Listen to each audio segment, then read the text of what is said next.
तर नमस्कार मंडळी, पुन्हा एकदा स्वागत आहे सुष्मिताच्या ब्लॉगमध्ये. तर आज इतक्या दिवस राहिल्यानंतर साधारण आठवडाभर आम्ही राहिलो आणि आठवडाभरानंतर आम्ही परत रिटर्न निघालो आहे पुण्याला. अजून थोड्या दिवस राहायची खूप इच्छा होती, पण असं होतं की खूप महत्त्वाचा दिवस आहे माझा परवा दिवशी, त्याच्यामुळे मला जावं लागतं आहे आणि त्यांचं पण ऑफिस आहे, त्याच्यामुळं आम्हाला इथं थांबता येणार नाही जास्त दिवस. आणि मुलांच्या शाळा म्हणजे माझ्या भाऊ बहिणींचे पण शाळा वगैरे सुरू झालेल्या आहेत, त्याच्यामुळे आम्हाला निघावं लागतं आहे. खूप वाईट वाटते कारण इथं आल्यानंतर एकदम रमून जातो आणि पोरं पण खूप रमलेत. पोरांना पण खूप मस्त मजा आली आहे इकडे आणि त्यांनाही निघूशी वाटत नाही आहे. पण आता कामं असली की काही महत्त्वाची म्हणजे काही गोष्टींसाठी आपल्याला निघावंच लागतं, त्याच्यामुळे मग आता निघालो आहे. आणि मिक्स, जसं कॅप्शनवरनं तुम्हाला कळालंच असेल, मिक्स फिलिंग आहेत आई आणि मम्मीबद्दलच्या. की तिकडून येताना पुण्यात असलं की पुण्यात असल्यानंतर काय होतं की मम्मीला आईंना फोन असतोच, पण तिकडून इकडे येताना मम्मी नाराज होते. म्हणजे मम्मी थोडी इमोशनल होते ज्यावेळेस इकडे नाशिकला येते, आणि इकडून जेव्हा मी पुण्याला जाते तेव्हा आई खूप इमोशनल होतात. आणि त्याच्यामध्ये मला असं मिक्स फिलिंग आहे, कारण मला दोन्हीकडेही आवडतं.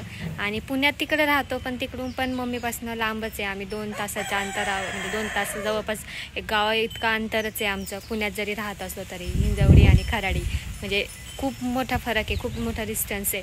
तर कुठेही राहिलं तरी आम्ही असं एकटंच पडतो, त्यामुळे मला ही गोष्ट आवडत नाही. मला एकत्र राहायला आवडतं आणि लहानपणापासून एकत्र राहायची सवय आहे. आणि कसं आहे, मला गावाकडेही आवडतं आणि सिटीमध्ये पण आवडतं, असं काही नाही. मला असं वाटतं की दोन्ही फॅमिली एकत्र राहावी. असं झालं असतं तर किती भारी झालं असतं, पण काही गोष्टींमुळे शक्य नाही. जॉब, करिअर ह्याच्या गोष्टींमुळे तिकडे जावंच लागतं. इकडून जाताना देखील आई बाबा ज्यावेळेस असं तोंड बारीक करतात, थोडंसं नाराज होतं, तेव्हा मला खूप कसं तरी वाटतं, निघू वाटत नाही. आणि मम्मीचं असं माझ्या की तिकडून इकडं निघताना कधी मला पुण्याच्या बाहेर मी कधी इतक्या लांब गेले नाही, कधीच नाही. म्हणजे माझं कॉलेज, माझी शाळा सगळं जवळजवळ होतं आणि इतक्या लांब सासर म्हणजे नाशिक.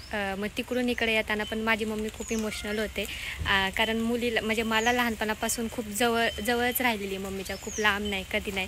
त्याच्यामुळे मम्मी पण हे होते, त्यामुळे मला असं कळतच नाही मी कशी रिॲक्शन देऊ, कारण मला दोघींवर प्रेम आहे, आईंवर पण, मम्मीवर पण, पप्पांवर पण आणि बाबांवर पण.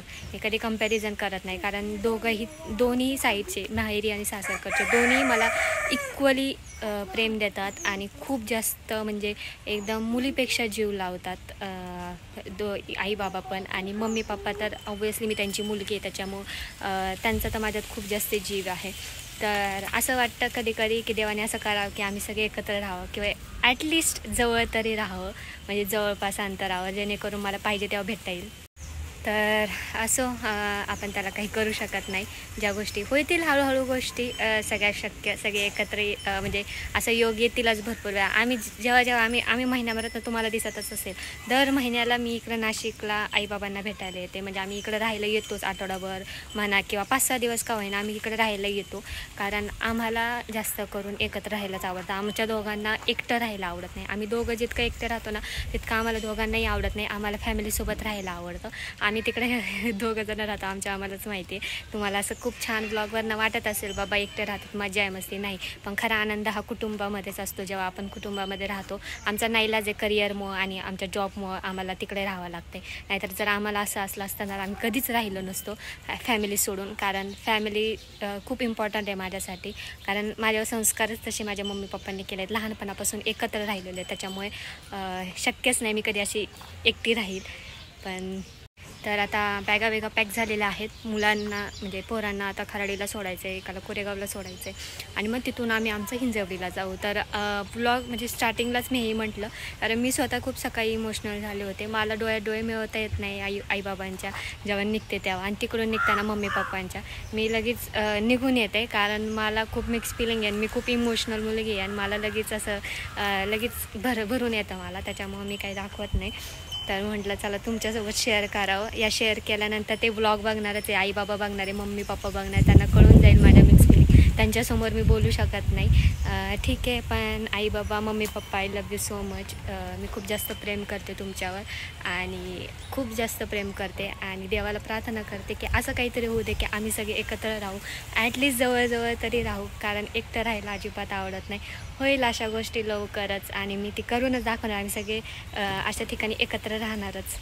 तर आता आम्ही पहिल्यांदा मळ्यात जाणार आहे बाबांकडे, बाबांना भेटणार आहे. बाबांना भेटल्यानंतर मग तिथून आम्ही आमचं पुण्याला रिटर्न निघणार आहे. आता जर्नी तर 3-4 तासांची होते, 4 तास लागतात तिकडून तिकडे जायला आणि तिथून मग परत हिंजवडीला आम्हाला जायला दीड 2 तास लागतात.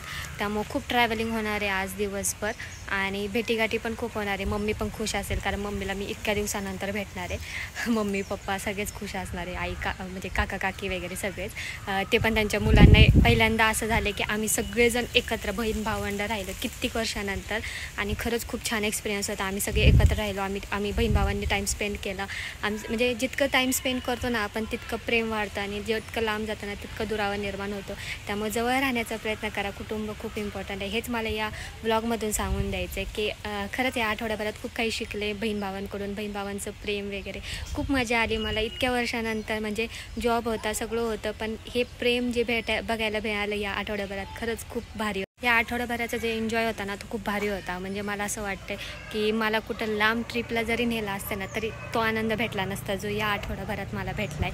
खूप म्हणजे खूप आम्ही 5ही भावंड म्हणजे प्लस माझा मामाचा मुलगा, तरी त्याच्यात 2-3 जण मिसिंग आहेत. ते जर आले असते तर मग तर अजून धिंगाणा झाला असता अजून. पण कसं ते छोटे आहेत, तुम्हाला माहितीच आहे वंशिका शिव वगैरे छोटे आहेत त्यामुळे त्यांना शक्य नाहीतर अजून धिंगाणा झाला असता तिकडं असतो तर ठीक आहे. आता लवकरच असं काहीतरी प्लॅन करू की सगळं कुटुंब एकत्र कुठेतरी फिरायला जाऊ.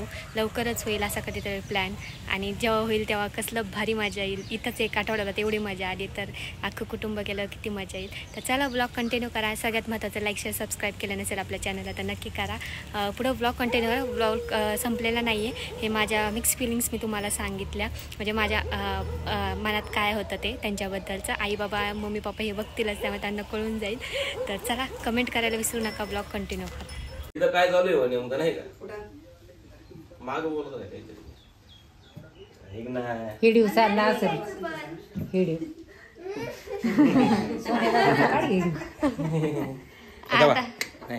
आता नाही रे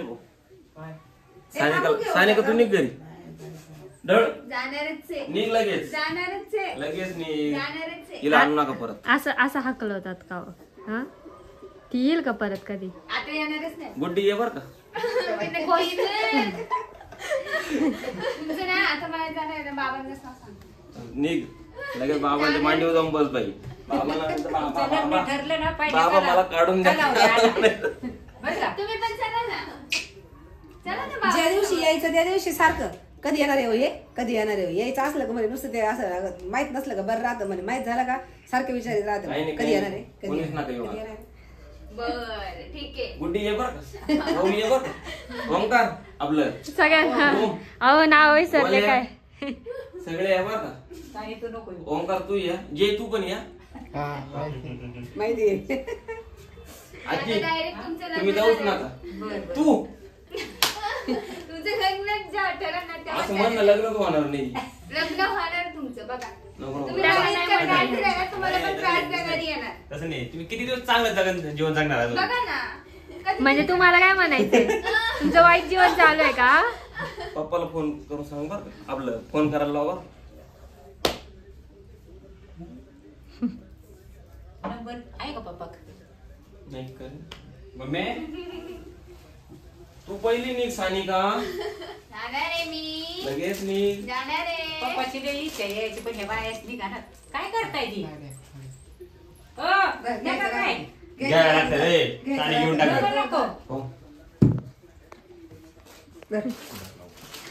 गप घे तर परत ये नाही काय येऊ नको. पैशाचं काय तुमच्यासाठी करायचं नाही येणार परत. मी घे घे घ्यायचं राहतं धर लवकर खट्टरी उशीर होतो जरा.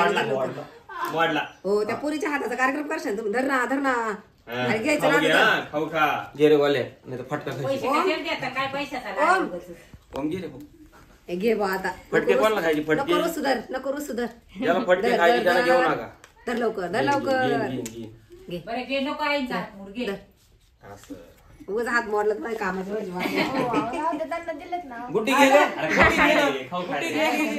गुड्डी घ्यायला लागत तर त्याला हे काय बरं घे तुला नाही अजून घे.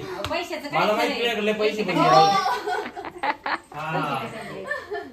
आता किती झाले नका बोल. सांगायचे नाही मला. किती investment पैसे मला आहे का तू कोणता कलर घ्यायचा अहो राहू द्या साडी आता तर घेतली साड्या. नाही नाही राहू द्या. नाही घ्यावा लागेल. कोणता काही नाही.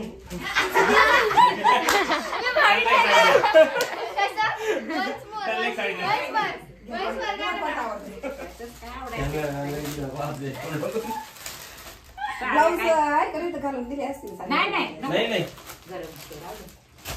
एकदा साडी घाला नवीन आम्हाला चालून दाखव परत.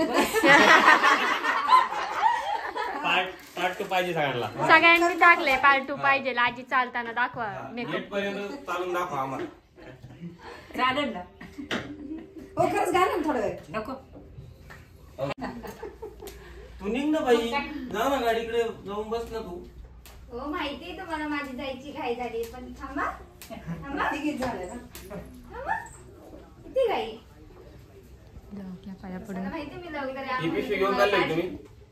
दुसरी घेऊन जा. हो जाऊ द्या ना. गुड्डी राहिली गुड्डी. ये. किती डेंजर. येऊ का? हो. हा येईल.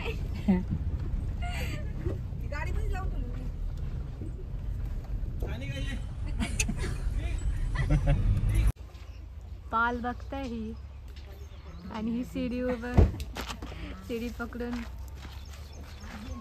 आहो ते पाल आल्यावर ओमलाच चढवणार आहे.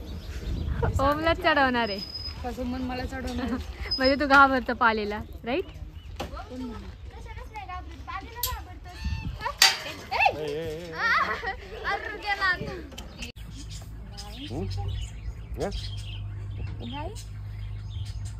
आत्ताच लावून घेईल. नको आवाज आल्या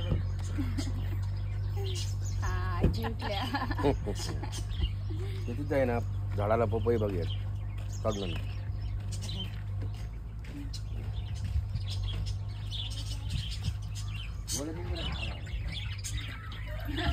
थांबून घे ना मग.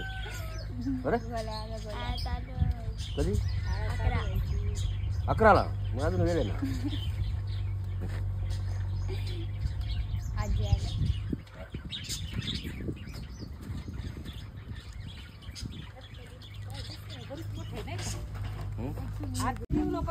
भिऊ नको ओम. डायरेक्ट हाताने भिऊ नको दीदी तुझ्या पाठीशी. पालीला घाबरू नको ओम.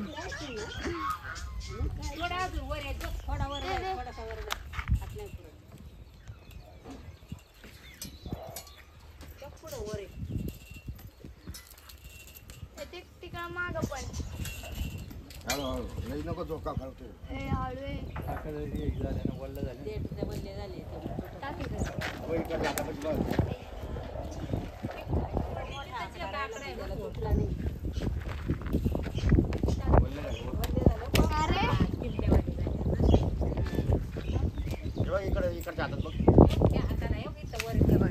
या परत काहीतरी वेगळंच चालू आहे. खाली पडले.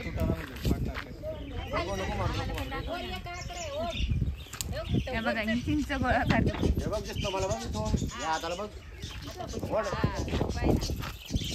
ये सब इसके लिए चल रहा है.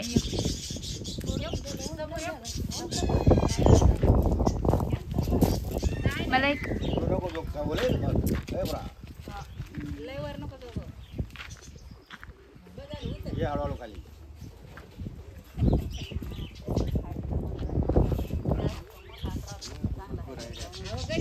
खाली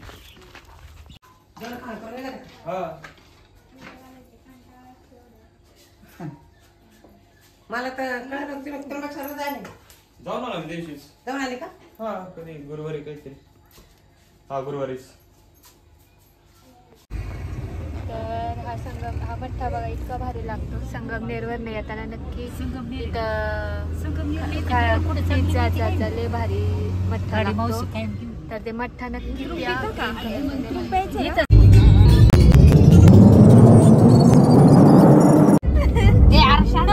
झोपू द्या राव. काय तुम्ही कशाला मला त्रास देत. सगळी लोक मला त्रास देतात. कळतच नाही लोकांना मला त्रास देतात. मागच्या जन्मी होता काय होता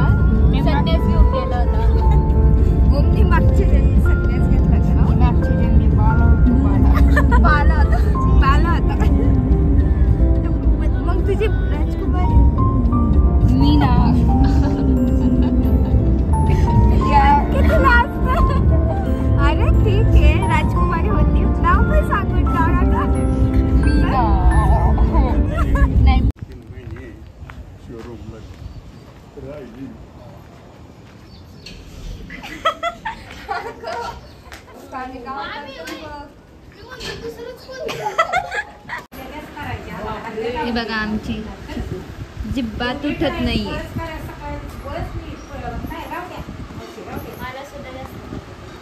काहीच नाही करून देत. शिवानी एवढंच आहे की लांब आहे. लांब म्हणून आता काय आपल्या काय देश तू बाहेर आहे का लांबला काय रोज पोरांच्यासाठी यायचं. शंभू बघतोय बघ सगळं.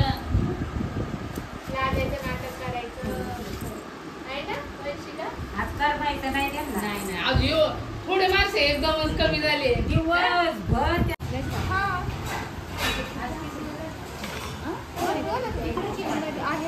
होय खाव शंभू इकडे नंतर खाव खातो पाहुणे गेले बघते सगळे यायचे सगळं खा. दीदी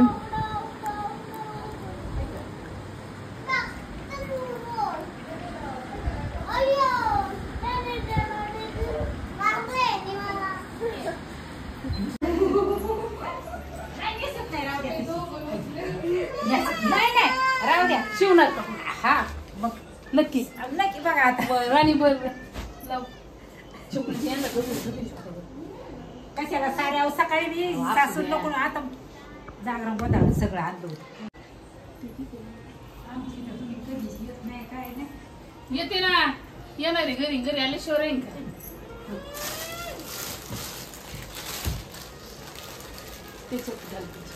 या साड्या नेसवा तुम्ही नका येऊ कधी. तुमची साडी मी गेले की लगेच शिवली घालते. कुणी घेतली बाया माझ्या बासूची आईने घेतली बाय दरबारीनेच कशी त्यांच्या साड्या गुलावून आणताय अजून वापरते. नको नको साडी नका नका नको नको नका पुढे.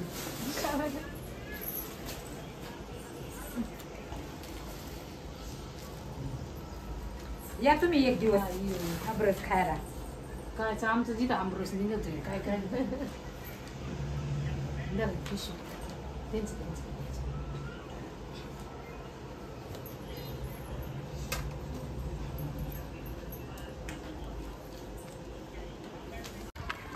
तर आता ह्यांचा स्टॉप आलेला आहे ओमकार सिद्धी त्यांचा आणि हे नुसतं झोपा काढतं. झोपले नव्हतं परत काय इन्फॉर्मेशन. तर आता ह्यांचा स्टॉप यांना उतरवले आजी त्यांना ते यांच्या बॅगा घेतील आणि बाय बाय सिद्धी ओम ओमकार. बाय बाय आजी. Omkar bye bye. मी चहा पिते आणि आल्या आल्या बिस्किटांची पाकिट काय काय घेतले काय काय नाही इतक्या दिवसापासून लपून ठेवलेलं बघतायत. अरे बस. आणि इकडे पप्पा आपले नुसते पिक्चर बघतायत. मम्मीने पुढे चांगलं नाही पिनट बटर. अशा प्रकारे इथे पाऊस सुरू झालेला आहे. कसं वाटतंय आता. छान वाटतं मस्त. असं वाटत होतं आम्ही मगाशी ट्रॅव्हल करत होतो तेव्हा पाऊस पडायला पाहिजे होता. हे ना दुपारी कारण दुपारी खूप जास्ती ऊन लागत होतं तेव्हा वाटत होतं की पाऊस पडावा. पण आता आम्ही निघालोय खराडीवरनं डायरेक्ट आता आमच्या घरी. तर घरी थांबलो चहा वगैरे पिलो आणि खूप गप्पा गोष्टी झाल्या. आहो माझ्यावर खूप हसलेत आणि ते आम्ही रेकॉर्ड नाही केलेलं ॲक्च्युली. गप्पा चालल्या होत्या माझ्यावर जोक चालले होते. कसली वीज चमकते. खूप पाऊस चालू आहे पुण्यामध्ये पण गावाकडे पाऊस नाही आहे. आता डायरेक्ट घरीच चाललोय. तर मंडळी जवळपास माझ्या चेहऱ्यावरनं तुम्हाला कळत असेल इतकं आणि कॅप्शनवरनं पण कळालंच असेल ट्रॅफिक आणि पाऊस बापरे इतका आहे पुण्यामध्ये. लिटरली मी माझ्या मम्मीच्या घरून कधी निघाली 6:15ला निघाली आहे आणि आत्ता वाजलेत 9. अजून मी त्याच एरियात आहे म्हणजे तिथून एक 5-10 मिनिटाच्याच अंतरावर आली आहे. जवळपास आम्ही आता 6:30, 7:30, 8:30 म्हणजे जवळपास 2.5-3 तास झाला आम्ही ट्रॅफिकमध्ये अटकलोय. अजून आम्ही आमच्या एरियात पण नाही गेलोय आम्ही तिकडे. जवळपास आता आम्हाला तिथून म्हणजे आता मी जिथे थांबले तिथून मला अजून जायला जवळपास 1.5-2 तास लागणार आहे. म्हणजे काय म्हणायचंय तुम्हाला. त्यांच्या चेहऱ्यावरनं तर कळत असेल इतकं ट्रॅफिक आहे. भयंकर ट्रॅफिक आहे. एवढं ट्रॅफिक आम्ही कधीच आतापर्यंत कधी एवढं ट्रॅफिक आम्हाला आतापर्यंत कधी लागलं नाही. तितकं ट्रॅफिक त्याच्यात पाऊस इतका जोरात चालू आहे. मागून तर कळत असेल इतका पाऊस चालू आहे आणि ट्रॅफिक तर फार आहे. आम्ही घरून निघालो, एक 5-10 मिनिटाच्याच अंतरावर पुढे आलो. तिथं आम्ही जवळपास 2 तास एकाच ठिकाणी थांबून होतो. तिथून निघालो, म्हटलं चला आता ट्रॅफिक नाही लागायचं. परत पुढच्या सिग्नलला आम्ही आता जवळपास झाले 1 तास झाला पूर्ण, म्हणजे जवळपास 3 तास झाले आम्ही ट्रॅफिकमध्येच अडकून आहे. एकाच जागी थांबून आहे, हळूहळू थोडंच पुढे जातोय आणि एकाच जागी आम्ही 15-20 मिनिटं थांबतोय. आणि मग अशी तर 2 तास थांबले. लिटरली खूप असं वैताग आलाय ना. आम्ही रिटर्न जाऊ शकत आहे असं वाटतंय. आम्ही रिटर्न जाणार होतो, पण रिटर्न जाताना पण तिकडून पलीकडनं पण इतके ट्रॅफिक आहे की आम्ही रिटर्न पण घरी जाऊ शकत नाही. आता आम्ही आमच्याच घरी जावं लागेल. मम्मीकडे पण रिटर्न जाता येत नाही. आम्ही अजून अर्धा टप्पा पण पार नाही केलाय आमच्या घरचा. पण अजून मम्मीच्या घरापासून लिटरली आम्ही फक्त ट्रॅफिक नसती तर 10 मिनिटात तिथं आलो असतो. आणि 10 मिनिटासाठी आम्ही 3 तास घालवलेत. आणि रिटर्न जायचं म्हटलं तर पलीकडनं पण इतकं ट्रॅफिक आहे की परत आम्हाला रिटर्न जायला तिथून 3 तास लागतील. त्यापेक्षा आम्हाला आमच्याच घरी जावं लागेल. आणि ह्यांचा चेहरा परत पडलाय कारण खूप जास्त थकलेत गाडीत बसून. आणि त्याच्यात आमचं जेवण पण राहिलंय. आता कधी पोचते तेव्हा जेवण होईल. नशीब पाणी आणि बिस्किट घेतलं होतं मम्मीकडून, त्याच्यामुळे गाडीत बसल्या ते खाल्लं. आता ऑलमोस्ट ट्रॅफिक सुटली आहे. तर मला वाटत नाही मी ब्लॉग कंटिन्यू करेल कारण खूप जास्त ट्रॅफिक आहे आणि खूप जास्त थकलोय आणि कधी पोचेल माहिती नाही. आता 9 वाजलेत. मला तर वाटतील 11 वगैरे वाजतील की काय, किंवा 10 पण 10 किंवा 11. जर ट्रॅफिक नसेल तर 10, 10:15 ट्रॅफिक असेल तर परत 11 वाजतील. म्हणजे लिटरली हाईट झाली आज आमची ट्रॅव्हलिंगची. सकाळपासून जे ट्रॅव्हल करतोय 10 वाजल्यापासून ते ट्रॅव्हलिंगमध्येच आहे आम्ही. तिकडून इकडे लवकर पोहोचलो 3 तासात, 3-3.5 तासात. पण तिथून फक्त इकडे ट्रॅफिक, त्याच्यामुळेच मला नको झालंय आता हे ट्रॅफिक. त्यामुळं जवळच कुठेतरी शिफ्ट व्हावं असं वाटायला लागले आता. चला, ओव्हरऑल ब्लॉग तुम्हाला कसा वाटला ते नक्की कमेंट करून सांगा. माहिती एंडिंग थोडीशी बोरिंग झाली आहे कारण ट्रॅफिकमुळे आम्ही पण खूप थकलो आहे. त्यामुळे मी पुढचा ब्लॉग घेणारच नाही आहे. म्हणजे कंटाळलोय आता आम्ही फार ट्रॅफिकमुळे. त्यामुळे पुढचा ब्लॉग मी घेणार नाही. आता डायरेक्ट घरी पोहोचलेलं, पण आता डायरेक्ट जाऊन झोपणार आहे. जेवण करू आणि झोपू. तर ब्लॉग आवडला असेल तर नक्की कमेंट करून सांगा. आणि या पुण्याची ट्रॅफिक कधी संपणार काय माहिती. पाऊस सुरू झाला आहे त्याच्यामुळे तर काही ट्रॅफिक काही संपणारच नाही. पण असली भयंकर ट्रॅफिक पहिल्यांदा माझ्या आयुष्यात मी पाहिली. एका जागी 10 मिनिटाच्या रोडसाठी 3-3.5 तास घालवलेत. जवळचे जवळ. अजून तर तिकडे जायचं आहे, अजून 1-1.5 तासाचा रस्ता आहे. जाऊ दे. तुम्हाला ओव्हरऑल ब्लॉग आवडला असेल तर नक्की कमेंट करून सांगा. लाईक, शेअर, सबस्क्राईब केलं नसेल आपल्या चॅनल तर नक्की करा. चॅनलवर नवीन असताल तर सबस्क्राईबचं बटन खाली आहे, माझ्या चॅनलवर जाऊन सबस्क्राईब करा. तुम्हाला नोटिफिकेशन येऊन जाईल ब्लॉग्सचे. तर ब्लॉग आवडला असेल तर नक्की कमेंट करून सांगा. आणि पुढच्या ब्लॉगसाठी स्टे ट्यून, स्टे कनेक्टेड. तुमची काळजी घ्या. बाय.